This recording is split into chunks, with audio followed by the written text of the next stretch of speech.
ظاہر میں سے ہم سب روز مشاہدہ کرتے ہیں کہ اللہ تعالیٰ نے ہمارے لیے بے شمار نعمتیں پیدا کی ہیں، بہت سی نعمتیں. کچھ نعمتیں تو ہمیں ظاہر میں نظر آتی ہیں اور کچھ نعمتیں ہمیں نظر بھی نہیں آتی. کچھ نعمتوں کو ہم جانتے ہیں لیکن کچھ نعمتوں کو تو ہم جانتے بھی نہیں کہ ہم ان سے کس کس طرح فائدہ اٹھا رہے ہیں. اللہ سبحانہ و تعالیٰ نے ہمیں پیدا کیا، یہ زندگی عطا کی، رزق دیا اور طرح طرح کی نعمتیں دی، بلکہ جو کچھ بھی ہمارے پاس ہے وہ سب کا سب اللہ رب العزت ہی کا دیا ہوا ہے. وَمَا بِكُم مِّن نِّعْمَةٍ فَمِنَ اللَّهِ، تمہارے پاس جو بھی کوئی نعمت ہے وہ کہاں سے آئی ہے؟ اللہ سبحانہ و تعالیٰ کی طرف سے ہے. اس کے احسانات ہم سب پر اتنے زیادہ ہیں جنہیں شمار نہیں کیا جا سکتا. ہم ساری زندگی ان احسانات کو گنتے ہوئے گزار دیں تو احسانات کی لسٹ پوری نہ ہو سکے. اللہ سبحانہ و تعالیٰ نے ہمیں وہ بھی دیا جو ہم نے مانگا اور وہ بھی دیا جو ہم نے مانگا ہی نہیں اور ہمیں اس کا پتہ بھی نہیں. وَآتَاكُم مِّن كُلِّ مَا سَأَلْتُمُوهُ وَإِن تَعُدُّوا نِعْمَةَ اللَّهِ لَا تُحْصُوهَا إِنَّ الْإِنسَانَ لَظَلُومٌ كَفَّارٌ، اور اس نے تمہیں ہر اس چیز میں سے دیا جو تم نے اس سے مانگی، اور اگر تم اللہ کی نعمتوں کو گننا چاہو، شمار کرنا چاہو تو شمار نہ کر پاؤ گے. بلا شبہ انسان یقیناً بڑا ہی ظالم، بہت ناشکرا ہے. یعنی ہم اس کی نعمتوں کا شکر ادا ہی نہیں کر سکتے. اگر ساری زندگی بھی سجدے میں پڑے رہیں تو ہم شکر ادا نہیں کر سکتے. ان بے شمار نعمتوں میں سے ایک نعمت دنیا میں آتے ہی جس کی ہمیں ضرورت ہوتی ہے وہ ہے کھانا پینا. کھانا اللہ کی نعمتوں میں سے ایک بہت بڑی نعمت ہے جس کے بغیر یہ زندگی قائم نہیں رہ سکتی. اگر ہم کھانا پینا چھوڑ دیں تو کچھ ہی دن کے بعد ہم دنیا سے بھی رخصت ہو جائیں. اس کھانے پر ہماری قوت کا انحصار ہے، اس کھانے پر ہماری زندگی کا انحصار ہے. اور یہ کھانا ہمیں کون دیتا ہے؟ ہمارا رازق کون ہے؟ اللہ. الذی اطعمہم من جوع وآمنہم من خوف، وہی جس نے انہیں بھوک سے بچا کر کھانا دیا اور خوف سے بچا کر امن دیا. یہ کھانا زمین سے بھی آتا ہے اور آسمان سے بھی یہ رزق برستا ہے. اللہ تعالیٰ فرماتے ہیں یا ایھا الناس اذکروا نعمت اللہ علیکم هل من خالق غیر اللہ یرزقکم من السماء والارض لا الہ الا هو فأنا یؤفکون. لوگوں اپنے اوپر اللہ کے احسان کو یاد رکھو. کیا اللہ کے سوا کوئی اور خالق ہے جو تمہیں آسمانوں اور زمین سے رزق دے؟ سوچئے، کیا کسی اور کے اختیار میں یہ ہے کہ تمہیں آسمانوں اور زمین سے رزق عطا کرے؟ یاد رکھو اس کے سوا کوئی الہ نہیں. پھر تم کہاں سے دھوکا کھا جاتے ہو؟ یعنی جب سارے احسان اسی کے ہیں، تمہاری روزی اس کے ہاتھ میں ہے، تو پھر عبادت بھی اسی کی کرو، شکر بھی اسی کا ادا کرو. سورۃ النحل میں اللہ تعالیٰ فرماتے ہیں فَكُلُوا مِمَّا رَزَقَكُمُ اللَّهُ حَلَالًا طَيِّبًا وَاشْكُرُوا نِعْمَتَ اللَّهِ إِن كُنتُمْ إِيَّاهُ تَعْبُدُونَ. بس اللہ نے جو تمہیں حلال اور پاکیزہ رزق عطا کیا ہے وہی کھاؤ، اگر تم واقعی اس کی بندگی کرنے والے ہو تو اللہ کی نعمت کا شکر ادا کرو. اس سے یہ پتہ چلتا ہے کہ شکر کے بغیر عبادت مکمل نہیں ہوتی. شکر کرنا عبادت ہے. شکر کرنے والے سے اللہ راضی ہوتا ہے. شکر کرنے والے کی نعمتوں میں اضافہ ہوتا ہے.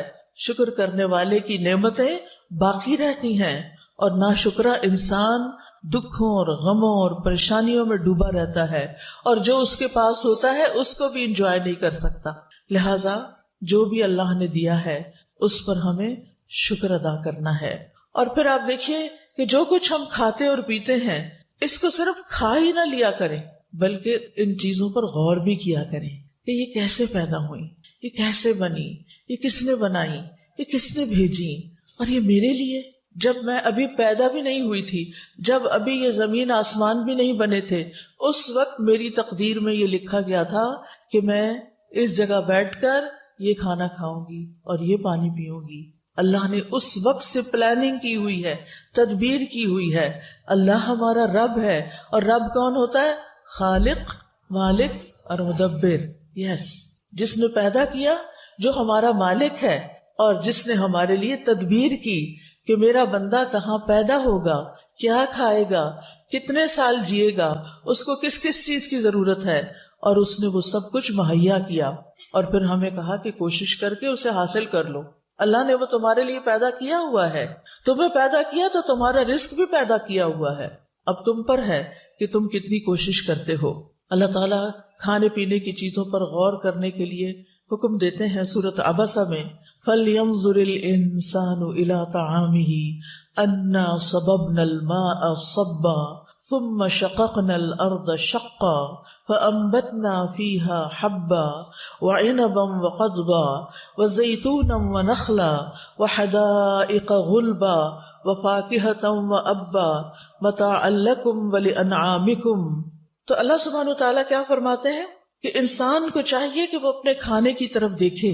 ہم ہی نے اوپر سے پانی برسایا، پھر عجیب طرح سے زمین کو پھاڑا تو اس میں سے ہم نے اناج اگایا، اور انگور اور ترکاریاں اور زیتون اور کھجور اور گھنے باغات اور پھل اور چارہ، یہ سب کچھ تمہارے اور تمہارے مویشیوں کے لیے زندگی کا سامان ہے۔ یہ سب کچھ اللہ نے کیوں بنایا ہے؟ تاکہ تمہاری زندگی باقی رہے اور تمہارے جانوروں کی بھی زندگی، کیونکہ کچھ خوراک تو ہم براہ راست زمین سے حاصل کر لیتے ہیں، لیکن کچھ خوراک زمین کی ہمارے جانور کھاتے ہیں، پھر ہم ان کا دودھ پیتے ہیں، ان کا گوشت کھاتے ہیں، ان کے انڈے کھاتے ہیں، یعنی انڈائریکٹلی وہ خوراک ہمارے پاس آ جاتی۔ وہ جو کچھ کھاتے ہیں، آپ سوچئے گائے بھینس جو کچھ کھاتی ہے، اس میں سے اس کو اپنے جینے کے لیے تو تھوڑا ہی چاہیے ہوتا ہے، باقی وہ کس کو دیتی ہے؟ ہمیں دیتی ہے۔ کتنا ہمیں اللہ کا شکر ادا کرنا چاہیے کہ جس نے ہماری گائے بنائی، اور وہ گائے چارہ کھاتی ہے ہماری خاطر، اور پھر ہمیں دودھ پلاتی ہے۔ یہ اللہ تعالیٰ کا کتنا بڑا احسان ہے۔ دودھ اگر زمین سے نکلتا تو اس کو صاف کرنا کتنا مشکل ہوتا، اور اگر بارش کی شکل میں آسمان سے برستا تو ہمارے گھر بار سب پہ دودھ برس رہا ہوتا۔ تو اللہ سبحانہ تعالیٰ نے ہمارے لیے کتنے بہترین انتظام کیے۔ پھر آپ دیکھیے زمین کی طرف کہ اس پر طرح طرح کے درخت اگے ہوئے ہیں۔ وَهُوَ الَّذِي أَنشَأَ جَنَّاتٍ مَّعْرُوشَاتٍ وَغَيْرَ مَعْرُوشَاتٍ وَالنَّخْلَ وَالزَّرْعَ مُخْتَلِفًا أُكُلُهُ وَالزَّيْتُونَ وَالرُّمَّانَ مُتَشَابِهًا وَغَيْرَ مُتَشَابِهٍ كُلُوا مِن ثَمَرِهِ إِذَا أَثْمَرَ وَآتُوا حَقَّهُ يَوْمَ حَصَادِهِ وَلَا تُسْرِفُوا إِنَّهُ لَا يُحِبُّ الْمُسْرِفِينَ۔ وہی تو ہے جس نے دونوں طرح کے باغات پیدا کیے، ایک وہ جن کی بیلیں چھپروں پہ چڑھائی جاتی ہیں، وہ بھی کس کے لیے ہیں؟ کس کے لیے ہیں؟ ہمارے لیے۔ دوسرے وہ درخت جو خود اپنے تنے پہ کھڑے ہوتے ہیں، یعنی کچھ تو اپنے تنے پہ کھڑے نہیں ہو سکتے، سہارا لے کے اوپر جاتے ہیں اور پھر ہمارے لیے پھل پیدا کرتے ہیں۔ نیز کھجوریں اور کھیتیاں پیدا کی جن سے کئی طرح کے معقولات حاصل ہوتے ہیں۔ نیز اس نے زیتون اور انار پیدا کیے جن کے پھل اور مزے ملتے جلتے بھی ہوتے ہیں اور مختلف بھی ہوتے ہیں، کوئی کھٹا، کوئی میٹھا، کوئی درمیانہ۔ جب یہ درخت پھل لائیں تو ان سے خود بھی کھاؤ، اور فصل کاٹتے وقت ان میں سے اللہ کا حق بھی ادا کرو، یعنی سارا خود ہی نہ کھا جاؤ بلکہ ان کو بھی دو جو محروم ہیں، ان کو بھی دو جو سوالی ہیں، جو ضرورت مند ہیں، کیونکہ انسان کے کھانے میں، انسان کے رزق میں اوروں کا بھی حصہ ہے۔ اور بے جا خرچ نہ کرو کیونکہ اللہ اسراف کرنے والوں کو پسند نہیں کرتا۔ پھر اسی طرح سورۃ النحل میں اور کھیتیوں اور سبزیوں وغیرہ کا بھی ذکر کیا گیا۔ وَمِن ثَمَرَاتِ النَّخِيلِ وَالْأَعْنَابِ تَتَّخِذُونَ مِنْهُ سَكَرًا وَرِزْقًا حَسَنًا إِنَّ فِي ذَلِكَ لَآيَةً لِقَوْمٍ يَعْقِلُونَ۔ نیز کھجور اور انگور کے پھلوں سے ہم تمہیں ایک مشروب پلاتے ہیں جسے تم نشہ آور بھی بنا لیتے ہو اور عمدہ رزق بھی، یعنی لوگ کھجور سے اور انگور وغیرہ سے ڈرنک بھی بنا سکتے ہیں، کھجور سے ملک شیک بنا سکتے ہیں، خود کھجور سے نبیذ بنتا ہے، اور اسی طرح انگور سے بھی جوس بنتا ہے، کھانے کے کام بھی آتا ہے۔ لیکن بہت سے لوگ اللہ کی اس نعمت کو صحیح طرح استعمال کرنے کی بجائے اس سے شراب بنا کے پیتے ہیں، وہ فطرت سے ہٹے ہوئے ہیں، وہ اپنے آپ کو نقصان دیتے ہیں، نشہ آور چیز بنا لیتے ہیں، اور نشہ ہمارے دین میں حرام ہے۔ سب کو پتا ہے؟ کس کس کو پتا ہے کہ نشہ حرام ہے؟ ہاں الحمدللہ، پیچھے تک سب کو پتا ہے، لیکن افسوس یہ کہ آج ہمارے ینگسٹرز بے دریغ نشہ استعمال کر رہے ہیں۔ کالجز کے اندر، یونیورسٹیز کے اندر، حتیٰ کہ ہائی اسکولز کے اندر بچے نشہ کرنا شروع ہو گئے۔ نشہ حرام ہے۔ اللہ نے ہمیں عقل دی ہے، اور عقل ہی انسان کی خوبصورتی کا باعث ہے، یعنی جو بے عقل انسان ہوتا ہے اس کی طرف کوئی توجہ نہیں کرتا، اس کی کوئی بات نہیں سنتا. تو عقل جو ہے اس کو استعمال کر کے ہی ہمیں جینے کا ڈھنگ آتا ہے، اسے استعمال کر کے ہی ہم دین کا علم حاصل کرتے ہیں. اسی عقل کے ذریعے ہم اللہ تعالیٰ کو بھی پہچانتے ہیں. اور اگر یہ عقل ہی ماری جائے تو پھر ہم کس کام کے رہے؟ ہم نے اپنے آپ کو خود ہی نقصان پہنچایا. تو اس لیے بہت ضروری ہے کہ کوئی چیز اس عقل کو خراب کرنے والی نہ ہو. پھر اسی طرح اللہ تعالیٰ نے خالص دودھ ہمیں پلایا. وَإِنَّ لَكُمْ فِي الْأَنْعَامِ لَعِبْرَةً نُسْقِيكُم مِّمَّا فِي بُطُونِهِ مِن بَيْنِ فَرْثٍ وَدَمٍ لَبَنًا خَالِصًا سَائِغًا لِلشَّارِبِينَ. اور بلا شبہ تمہارے لیے چوپایوں میں بڑی عبرت ہے.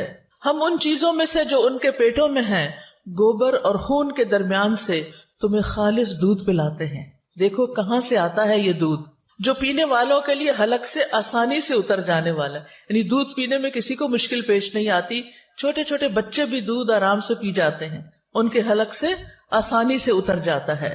یہاں پر اللہ تعالیٰ لبن کے ساتھ ایک لفظ استعمال فرما رہے ہیں، لبنن خالصن. لیکن انسان نے اپنے اوپر کیا ظلم کیا؟ پانی ملا دیا، اور بعض اوقات کچھ اور چیزیں بھی ملا دی، کچھ اور پاؤڈر بھی ملا دیے ان کو گاڑھا کر کے بیچنے کے لیے دھوکہ دے کر. کیا ایسی آمدنی حلال ہوگی؟ نہیں. اس لیے آپ کے گھر میں آپ کے بھائیوں، آپ کے والد اگر کوئی بھی دودھ سے متعلق کام کرتا ہے تو اس کو ضرور یہ بات بتائیے کہ ملاوٹ کرنا، دھوکہ دینا اللہ تعالیٰ کے حکم کی نافرمانی ہے. اور اس طریقے سے اگر ہم پیسے کماتے ہیں تو وہ حرام ہے. اور جب حرام مال انسان کے کھانے میں شامل ہو جاتا ہے تو انسان کی نماز قبول نہیں ہوتی، انسان کی عبادت قبول نہیں ہوتی، انسان طرح طرح کی مصیبتوں کا شکار ہو جاتا ہے. حرام خیر نہیں لاتا، حرام خیر نہیں لاتا. اس لیے اپنے کھانے پینے سے حرام بھی نکالنا ہے، وہ حرام بھی جو بظاہر حرام نظر آتا ہے، اور وہ حرام بھی جو حرام مال کے ذریعے حرام ہو جاتا ہے. اس لیے آپ دیکھیے کہ دودھ ایک مکمل غذا ہے جس پر ہمارے بچوں کی نشو و نما کا انحصار ہے، ہماری خواتین کے لیے اور مردوں کے لیے کیلشیم فراہم کرتا ہے، اور بھی بہت سی غذائیتیں ہیں اس میں. اگر دودھ خالص ہی نہ رہے تو آپ دیکھیے کہ ہم اپنے ہی جیسے انسانوں پر، خود اپنے ہی بچوں پر کیسا ظلم ڈھا رہے ہیں. اور ہمارے اس ظلم کی وجہ سے جو بیمار ہوگا، جو پریشان ہوگا، جس کو بھی نقصان پہنچے گا، قیامت کے دن وہ آ کے ہمارا دامن پکڑے گا، پھر ہمیں اپنے عمل میں سے اس کو دینا پڑے گا. تو بہتر ہے کہ ہم دنیا میں ہی اپنے اعمال کی اصلاح کر لیں اور ہم کھانوں میں ملاوٹ کرنا چھوڑ دیں. پھر اسی طرح اللہ تعالیٰ نے بہترین غذاؤں کا ذکر کرتے ہوئے شہد کا ذکر کیا. اب آپ دیکھیں کن کن چیزوں کا ذکر ہو چکا ہے: سبزیاں، پھل، دودھ، جوس اور شہد. شہد اور شہد آپ دیکھیے کہ اللہ تعالیٰ نے کتنا زبردست کارخانہ لگایا ہے شہد بنانے کا، اور کتنی چھوٹی سی مخلوق کو ہمارے لیے شہد بنانے پہ لگا دیا. وہ کتنا رس پیتی ہے اور اس میں سے خود کیا لیتی ہے، خود اس کی ضرورت کتنی تھوڑی سی ہے، اور باقی وہ ساری محنت آپ کے لیے کرتی ہے.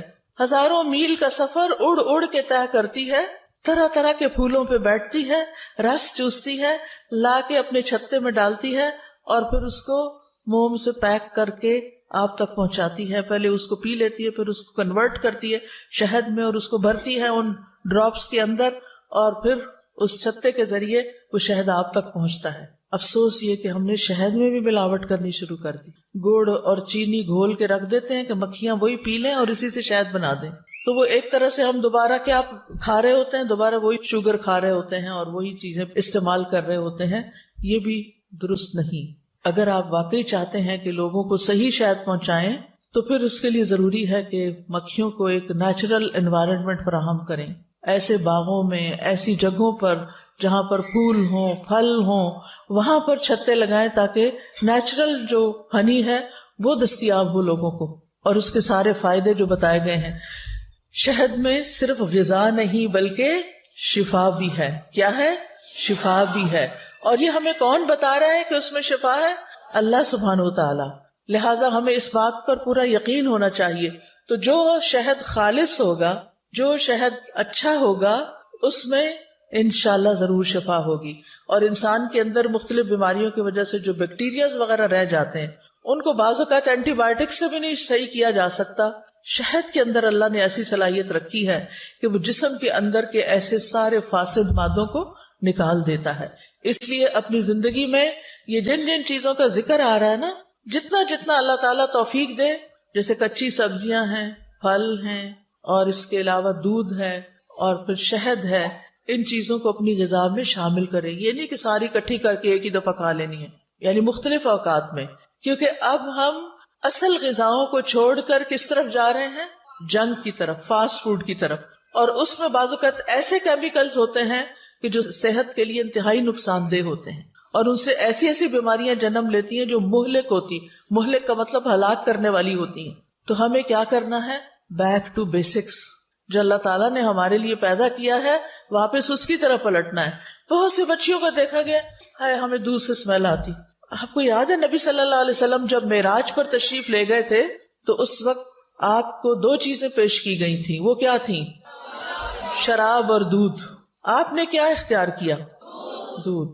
آج ہمارے سامنے کوئی پیپسی اور دودھ کا گلاس رکھے، ہم کیا اٹھائیں گے؟ کیا واقعی ہم نبی صلی اللہ علیہ وسلم کی سنت کو فالو کر رہے ہیں؟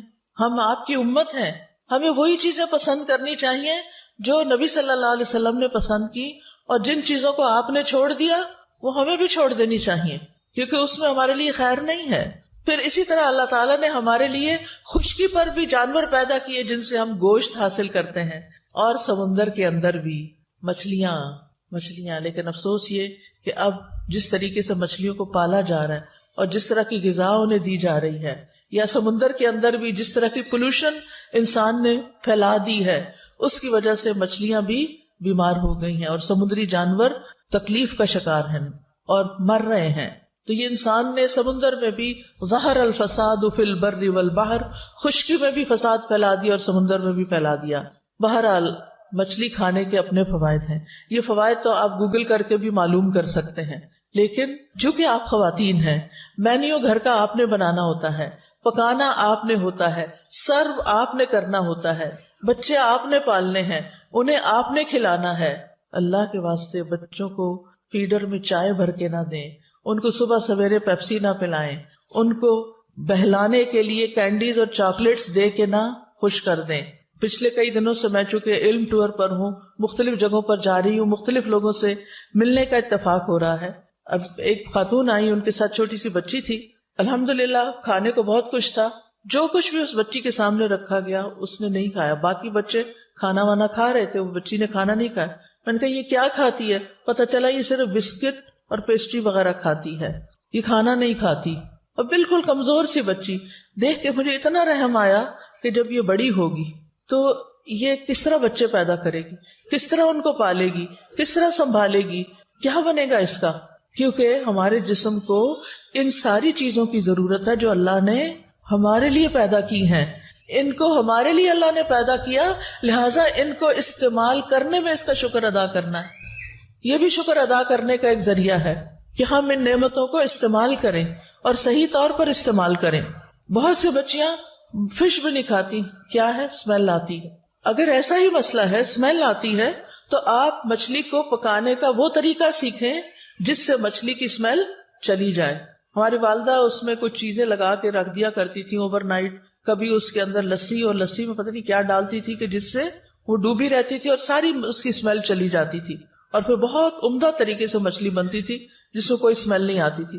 آج کل تو کچھ مشکل نہیں، جو چیز آپ کے گھر سے نہیں سکھائی گئی وہ آپ یوٹیوب سے سیکھ لیں. مچھلی پکانے کے 1000 طریقے آپ کو وہاں سے مل جائیں گے، اور بغیر اسمیل کے مچھلی پکانے کے بھی مل جائیں گے. لیکن اگر آپ ہی نہیں کھائیں گی تو پھر مجھے ڈر ہے کہ آپ گھر والوں کے لیے بھی نہیں پکائیں گی، اور جب گھر والے بھی نہیں کھائیں گے تو ان کی صحت پر بھی اثر پڑے گا.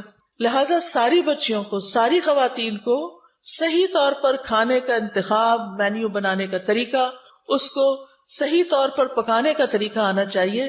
بچوں کو صرف چپس دے کے اسکول نہ بھیجیں، ان کے لنچ باکس میں گاجر کاٹ کے ڈالیں، ان کے لنچ باکس میں تھوڑے سے انگور ڈال دیں، 1-2 کھجور ڈال دیں، ان کو نیچرل چیزوں کے لنچ باکس دیں. ہم کیا کرتے ہیں؟ بازار سے بریڈ منگا لیتے ہیں جو میدے کی بنی ہوئی ہوتی ہے، اور اس کے اندر کیا لگا دیتے ہیں؟ جیم، جو چینی سے بھرا ہوا ہوتا ہے، اور پھر ہم ان کو پکڑا دیتے ہیں یہ ہے تمہارا لنچ. وہ بچہ جو دن بھر محنت کر رہا ہے، سر کھپا رہا ہے، بول بول کے ہلکان ہو رہا ہے. آپ کو پتہ نا اسکولوں میں کتنا کچھ کہلواتے ہیں, چکھواتے ہیں, اور پھر وہ بچے بول بول کے تھک جاتے ہیں.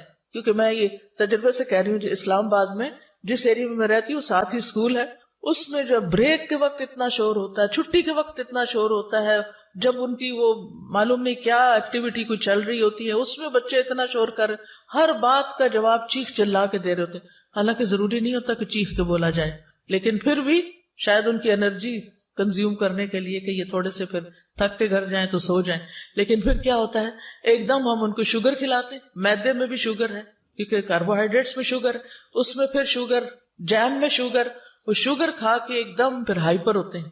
ان کے اندر پھر ایک عجیب طرح کی طاقت آتی ہے جس کی وجہ سے پھر وہ طرح طرح کی شرارتیں کرتے ہیں, یا پھر دوسرے بچوں سے لڑتے ہیں یا تنگ کرتے ہیں. پھر ہم کہتے ہیں یہ بڑے بدتمیز ہیں, پھر ان کو 2-4 لگا کے چپ کرا کے بٹھا دیتے ہیں. یہ تو نہیں تربیت ہوتی نا. غلطی کس کی ہے کہ وہ اس وقت اتنے ہائپر ہوئے ہیں. پھر یا ان کو ڈبوں کے جوس پکڑا دیتے ہیں اور بڑے خوش ہوتے ہیں اللہ نے ہمیں بہت دیا, ہم اپنے بچوں کو ڈبوں کے جوس دے سکتے. اللہ نے آپ کو اس ملک میں پیدا کیا ہے جہاں سبحان اللہ ہر طرح کا پھل, ہر طرح کی نعمتیں, ہر طرح کی سبزیاں موجود ہیں, تازی چیزیں موجود ہیں, لیکن آہستہ آہستہ ہم ان چیزوں کو چھوڑ کر ہر چیز ریڈی میڈ چاہتے ہیں تاکہ ہمیں تکلیف نہ کرنی پڑے. اور کون صبح صبح گاجر چھیلے اور کاٹے اور ان کے ڈبے میں ڈالے, ان کو ہی سکھا دیں, وہ خود ہی کاٹ لیا کریں. کیونکہ کچھ مائیں بڑی عقل مند ہوتی, وہ بچپن میں بچوں کو, اور میں یہ خود مشاہدہ دیکھ کر آئی ہوں, میری بھانجی ہے اور اس کا چھوٹا سا بچہ, میں اس سے ملاقات کرنے کے لیے 2-2.5 سال کا بچہ ہے, تو ہم لوگ بیٹھے ہوئے تھے, کعوہ بنا کر لائی, اور اس بچے نے, اتنے چھوٹے بچے نے ایک کپ میں سے چائے کا چمچ بھرا, دوسرے میں ڈالا, دوسرے جیسے وہ اسکول میں ایکٹیویٹی کرتے ہیں, وہ الہدا کے بچوں کا جو سیکشن ہے اس میں آتا ہے, تو وہ ان کو سکھاتے ہیں کہ چیزیں پور کیسے کرتے ہیں, چیز اٹھاتے کیسے ہیں, چیز رکھتے کیسے ہیں. وہ ماشاءاللہ اتنی موٹر اسکلز اتنی زیادہ بہترین ہو جاتی ہیں کہ بچے چھوٹی عمر میں ہی خود کھانا سیکھ جاتے ہیں, خود اٹھانا سیکھ جاتے ہیں, کاٹنا سیکھ جاتے ہیں, جوڑنا توڑنا سیکھ جاتے ہیں, ترتیب سے رکھنا سیکھ جاتے ہیں. یہ ساری چیزیں بچپن میں آپ بچوں کو گھر میں بھی سکھا سکتی ہیں. ضروری نہیں کہ اس کے لیے آپ ان کو الہدا کی مونٹیسری میں ہی بھیجیں. آپ کا ہر گھر خود ایک مونٹیسری ہونا چاہیے, ایک تربیت گاہ ہونا چاہیے, لیکن اس کے لیے تو پھر ماں کو خود پہلے سیکھنا ہوگا نا. ہم بچیوں کو اتنا کچھ پڑھا دیتے ہیں لیکن ان کو ماں بننا نہیں سکھاتے, ان کو گھر داری نہیں سکھاتے. اس سے اچھی تو ہماری نانی دادی وغیرہ تھی کہ جنہوں نے ہماری ماؤں کو اور پھر ہماری ماؤں نے ہمیں اسٹرکٹ طریقے سے سختی کے ساتھ پالا, اور کچھ چیزوں کے اوپر بہت ہی ڈسپلن کیا کہ یہ تو کرنی ہی پڑے گی, یہ تو کرنی, سلائی بھی آنی چاہیے, بٹن لگانا آنا چاہیے, کاج بنانا آنا چاہیے. اب یہ چیزیں بھی نہیں ہیں. اچھا بٹن ٹوٹ گیا, اٹھا دو, دے دو یہ کسی کو کپڑا. یہ سلائی ادھڑ گئی, اب ہمارے گھر میں تو مشین بھی نہیں ہوتی ہے تو چلانی نہیں آتی, دھاگا ہی نہیں ڈالنا آتا. یعنی اگر کسی بچی کو کہنا مشین میں دھاگا ڈالو تو اس کو دھاگا نہیں اب ڈالنا آئے گا, کیونکہ یہ چیزیں, یہ فن, یہ سکلز ناپید ہو گئی. اب کیا اس کی جگہ آ گیا موبائل, اب وہ خوب چلانا آ گیا, اب مشین کون چلائے بیٹھ کے, اب تو یہ صرف ایک فن رہ گیا. تو اب اس کا نتیجہ کیا ہوتا ہے کہ اب ہمیں ہر سیزن میں نئے کپڑے چاہیے, کیونکہ پہلے کیا ہے, پھٹ گئے, پھٹے نہیں ادھڑے ہیں, ادھڑنے اور پھٹنے کا بھی ہمیں فرق نہیں پتا چلتا. اب وہ نکالے جاتے پھر کہتے ہیں کیا کریں, تنخواہ پوری نہیں ہوتی. کیسے پوری ہو جب آپ کے خرچ کرنے کا انداز یہ ہے, تو پھر یہاں تو لاکھوں بھی آئے تو پورے نہیں پڑیں گے. تو اللہ سبحانہ وتعالی مسرفین کو پسند نہیں کرتا, فضول خرچ لوگوں کو پسند نہیں کرتا. تو ہمارے پاس ملینز بھی ہوں, ہم بلینئر بھی ہوں, تب بھی ہمیں اچھے طریقے سے سلیقے سے خرچ کرنا چاہیے, چیزوں کو ضائع نہیں کرنا چاہیے, کیونکہ اللہ تعالیٰ کو ایسے لوگ پسند نہیں ہیں.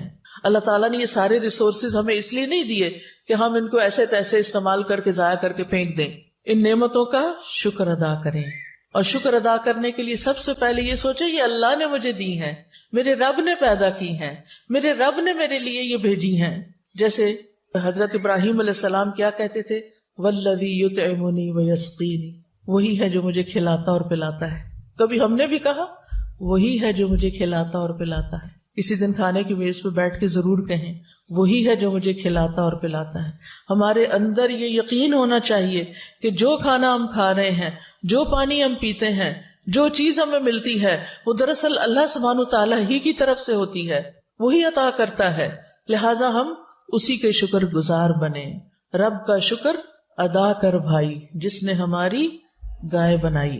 پھر آپ دیکھیں کہ شکر کیسے ادا ہوتا ہے, اور شکر کیوں کرنا چاہیے. ایک تو پہلے میں نے بتایا کہ شکر کرنے سے اللہ سبحانہ وتعالیٰ نعمتیں بڑھا دیتے ہیں، باقی رکھتے ہیں اور زیادہ دیتے ہیں. اور اس کے علاوہ شکر ادا کرنے سے اللہ بندے سے راضی ہو جاتا ہے. حدیث میں آتا ہے اللہ تعالیٰ اس بندے سے راضی ہو جاتا ہے جو ایک